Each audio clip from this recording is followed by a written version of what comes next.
Carnet d'adresses, ce sont les différents rendez-vous culturels et c'est parti pour les rendez-vous de cette semaine. Le cinéma, les expositions d'art, la littérature ainsi que la musique sont les différents programmes que nous vous proposons aujourd'hui. Mesdames, messieurs, bienvenue à ce numéro de Carnet d'adresses.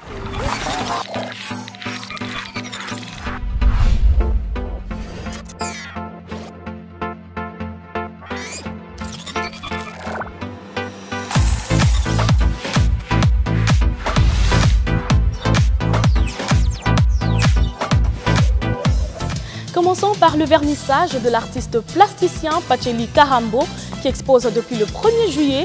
Nous sommes au siège des ateliers SAM à Brazzaville. Un travail réalisé au bout d'un mois de résidence dans ce centre. Une sorte de symbiose entre la peinture acrylique et de la mousse de savon que je vous invite de découvrir.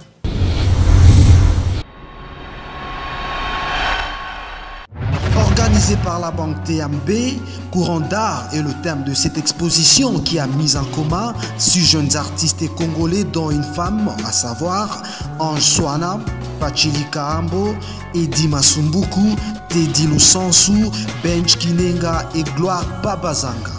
J'ai trouvé un travail de qualité pour chacun des artistes qui a une personnalité assez subjective de chacun de nous. Je donne l'exemple de Pacheli, on a exposé ensemble à l'Institut français, c'était au mois de janvier, et j'ai vu, c'était une série de son travail, j'ai vu la suite de sa série qui parlait du jet. J'ai trouvé une évolution côté technique et même côté discours par rapport à ce qu'il exploitait sur le jet. En général, je dirais ceci que le jet, la vie est comme un jet, quoi. Donc il y a un gagnant et un perdant. C'est que chacun de nous doit tenir comme une essence et de garder toujours des nerfs solides, de ne pas abandonner. Soit on peut être un perdant aujourd'hui, soit un gagnant demain. Moi personnellement, quand je suis en train de voir ces tableaux, je suis plutôt en train de percevoir certains sentiments que ça suscite, des sentiments de peur. Je ne sais pas si c'est pour plusieurs personnes, mais moi ça me rappelle de fois quand j'étais encore tout petit et je faisais certaines choses qui de fois, même dans le noir personnellement, j'étais seul, je me disais de fois, y a-t-il de fois des yeux dans les murs qui sont en train de m'observer? Et quand je vois ces tableaux, j'ai l'impression de me dire que parfois les murs ont des yeux. Et cette fois, vraiment, ça a une expression que même les murs qui ne nous parlent pas nous observent. Et quand bien de fois on dit que les murs ont des oreilles, je peux voir aussi que les murs ont des yeux.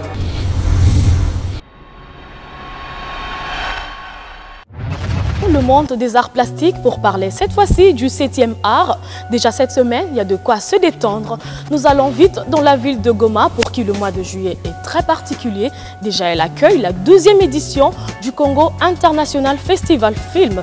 Une occasion pour le réalisateur du film Kimpa Vita, la mère de la révolution africaine, de projeter son film. Prenez donc rendez-vous déjà le 18 juillet où vous aurez le droit de suivre ce film en intégralité. Ensemble, on regarde l'extrait. Son nom, c'est Kimpa Vita, la mère de la révolution africaine. Voir une jeune femme de 20 ans se lever et faire face à l'oppresseur parmi tant d'autres qui avaient dans le royaume, c'est extraordinaire. L'histoire de Kimpa Vita est tellement importante que ça peut influencer tous les Africains, femmes et hommes dans divers domaines de la vie. Elle est un modèle de courage, de résistance et d'aspiration à la liberté. Elle nous apprend à être fiers de ce qu'on est, à être fiers de notre couleur de peau, de nos origines, de notre culture et aussi de notre spiritualité africaine qui existait bien avant l'arrivée des Occidentaux en Afrique subsaharienne au XVe siècle. Kimpa Vita au départ c'est un modèle. C'est un modèle de courage, c'est un modèle de détermination. Et c'est aussi ce que j'appelle un modèle d'assomption de la liberté. Personne frêle, mais très intelligente, très forte de caractère. Et je dirais qu'il y a cette grâce qui permet tout un chacun de se reconnaître dans cette personne.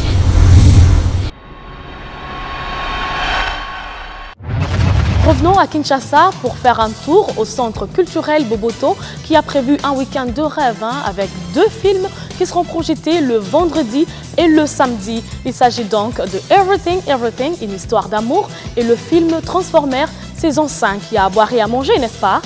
On découvre.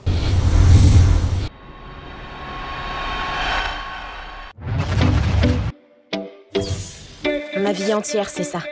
Mon infirmière, ma mère, ma maladie. J'ai 18 ans et je suis jamais sortie de chez moi. Si je le faisais, je mourrais probablement.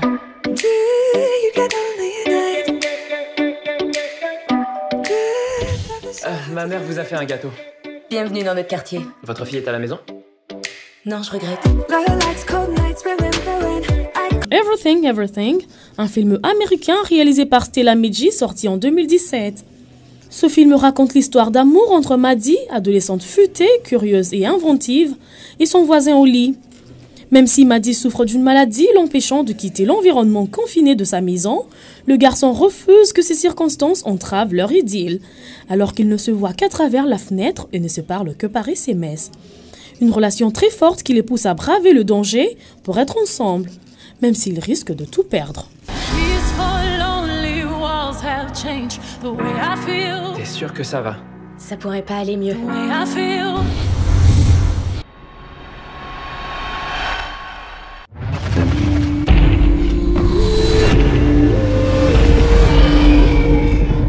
Transformers 5, un film de science-fiction réalisé par Michael Bay, sorti en 2017.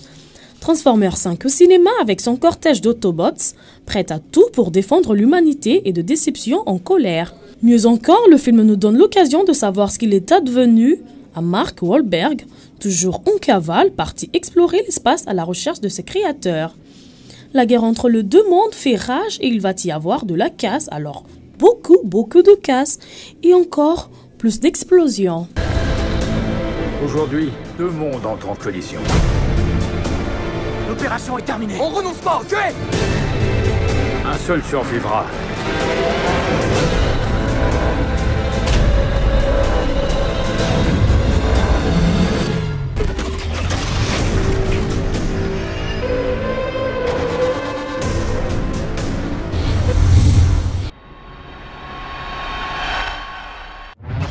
Du 7e art à la littérature, place à l'œuvre consacrée à l'artiste comédien Ndungi Mabimbidi Masumu Debrandé, qui vient de totaliser 50 ans de pratique théâtrale, un livre autoportrait intitulé La Perse d'un artiste visionnaire. Vous aspirez à la comédie, vous voulez en faire une carrière, une raison de plus de vous procurer cet ouvrage qui va vous inspirer énormément.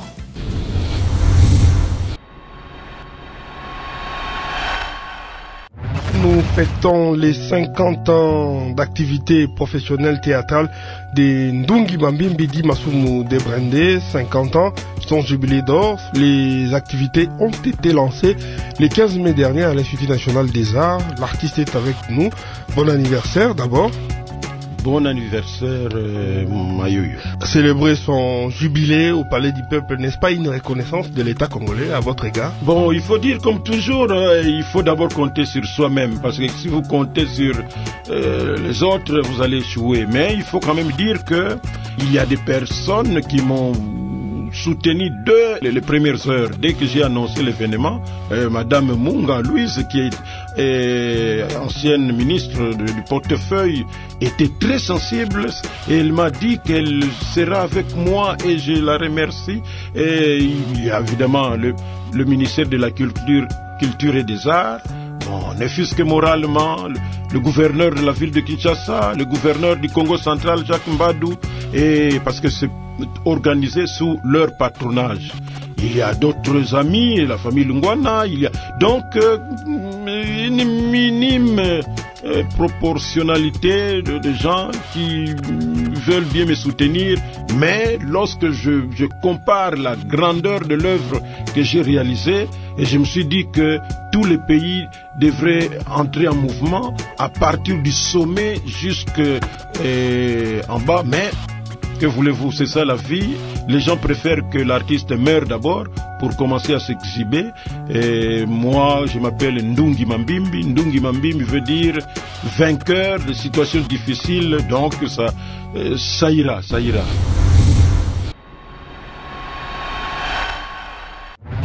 Nous allons finir en beauté dans la musique à travers les différentes productions que nous avons pu sélectionner pour vous.